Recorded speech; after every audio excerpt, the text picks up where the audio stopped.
Hello friends, welcome in Vanshika's learning hub. तो आज हम बहुत ही आसान तरीके से देखिए इस तरह का अंगर का स्टाइल गर्ल्स टॉप बनाने वाले हैं 1 मीटर कपड़े से। तो सबसे पहले हम इसके लिए अखबार पर कटिंग कर लेते हैं, जिससे कि हमारी कटिंग परफेक्ट हो जाएगी और कोई गलती नहीं होगी। तो सबसे पहले हमने 2 इंच पर फ्रंट नेक के लिए निशान लगाया है। 2.5 इंच के हमने शोल्डर रखा है और हाफ इंच का हमने इसमें मार्जिन ऐड कर लिया है। तो इस तरह से हमने शोल्डर लिया है 5 इंच। अब फ्रंट नेक की गहराई हम रखेंगे 4 इंच। नीचे की तरफ से भी हमें 2 इंच ही रखना है इसकी चौड़ाई।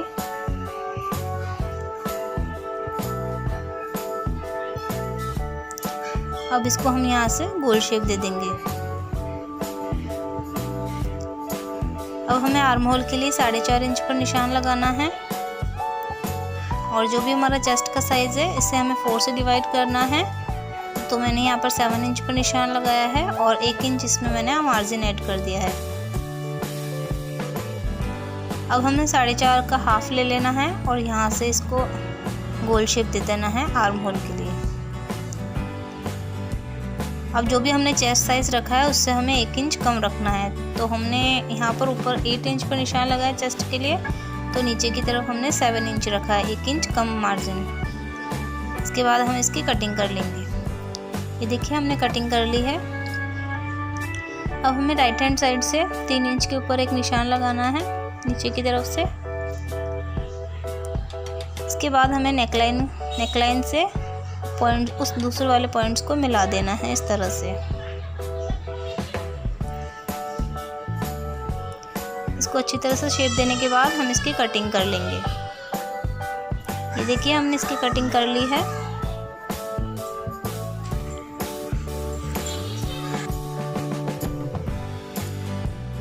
ये देखिए हमें इसको कुछ इस तरह से रखना होगा कपड़े के ऊपर जब हम कटिंग कर लेंगे, तो कि लेफ्ट साइड हमें नीचे की तरफ रखनी है और राइट साइड हमें ऊपर की तरफ इस तरह से बिछानी है। ये देखिए इस तरह से। अब हमें कपड़े को डबल फोल्ड कर लेना है और उसके बाद जो हमने अखबार पर कटिंग करी है उसे हमें इस तरह से रख करके और चारों तरफ हमें बराबर से ड्राफ्टिंग कर लेनी है।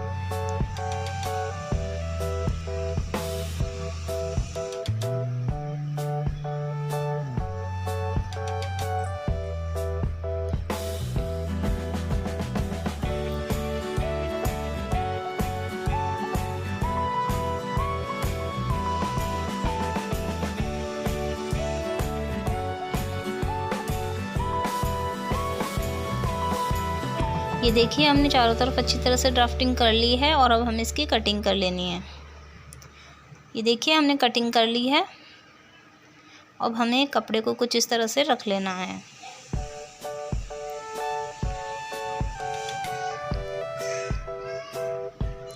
अब हमें बैक साइड कट करनी है, तो फिर से हमने कपड़े को डबल फोल्ड कर लिया है और जो हमने कटिंग करी है उसे हमें बिल्कुल मिडिल में से इस तरह से फोल्ड कर लेना है और फिर से इसको रख करके चारों तरफ हमें बराबर से मार्किंग कर लेनी है।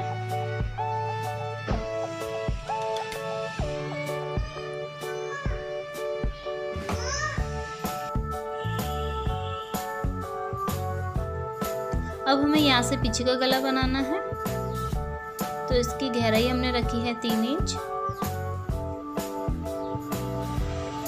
इस तरह से हमें पीछे का गला ड्रॉ कर लेना है।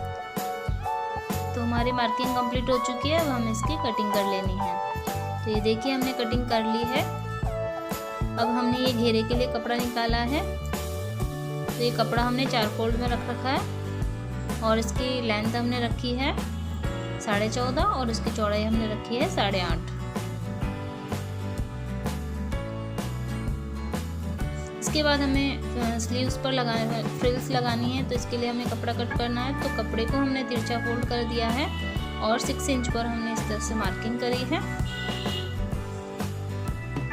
अब यहाँ से हमें पट्टियों की चौड़ाई रखनी है, जितनी भी हमें ज़रूरत होती है उस हिसाब से। तो हमने यहाँ पर 4 इंच पर निशान लगाया है। इसी तरह से हमें 4-4 इंच के बराबर से मार्किंग करते हुए अपनी ज़रूरत के हिसाब से पट्टियाँ कट कर लेनी है।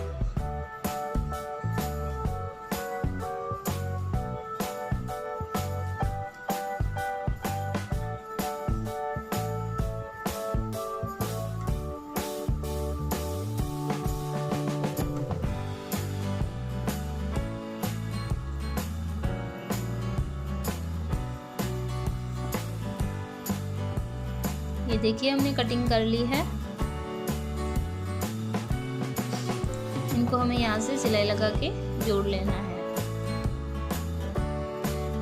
तो हमारी कटिंग कंप्लीट हो चुकी है। अब हमें सबसे पहले फ्रंट नेक तैयार कर लेनी है।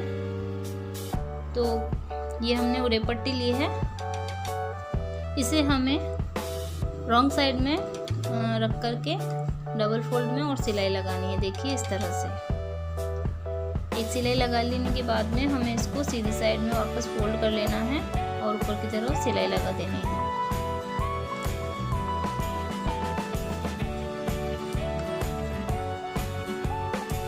ये देखिए इस तरह से हमने सिलाई लगा दी है और अब हमें दूसरी तरफ भी इसी तरह से सिलाई लगानी है। तो हमने दोनों तरफ इस तरह से सिलाई लगा ली है। अब हमें यहाँ से सिलाई लगा के इन दोनों को जोड़ लेना है। दोनों तरफ हमें सिलाई लगा देनी है यहाँ तक। इसी तरह से जैसे हमने आगे के गले को तैयार करा उसी तरह से हमें पीछे के गले को भी तैयार कर लेना है। पूरे पट्टी को डबल फोल्ड करके और इस तरह से स्टिच कर लेना है।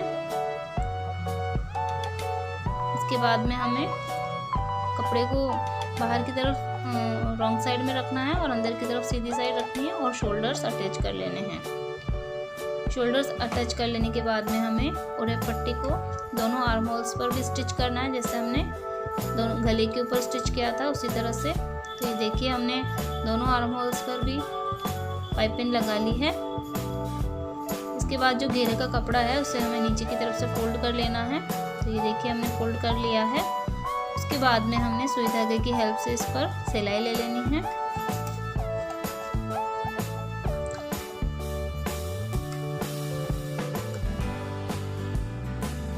पूरे में हमें इसी तरह से सिलाई लगा लेनी है।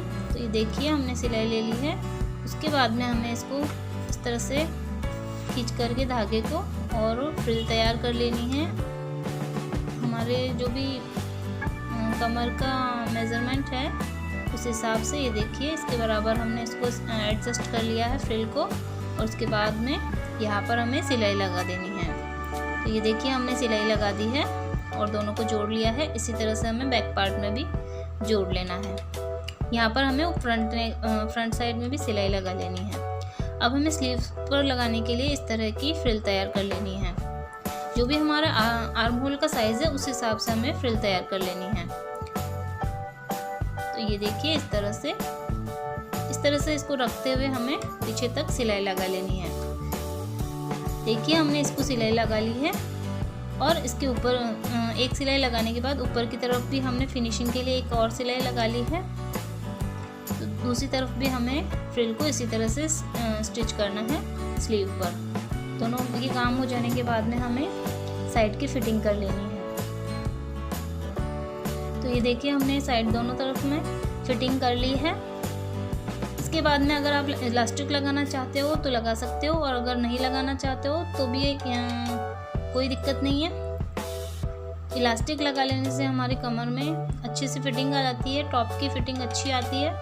तो ये देखिए जो भी कमर का साइज़ है उसमें से मैंने 3 या 4 इंच इलास्टिक कम लिया है और कमर पर इस तरह से स्टिच कर दिया। अब ये जितनी भी ज़रूरत होगी उस हिसाब से स्ट्रेच हो जाएगा और हमारी कमर जो टॉप है उसका कमर पर फिटिंग बहुत ही अच्छा आएगा। तो ये देखिए हमने टॉप बिल्कुल सिल करके तैयार कर दिया है। तो आपको हमारी वीडियो कैसी लगी है हमें कमेंट करके ज़रूर बताइएगा।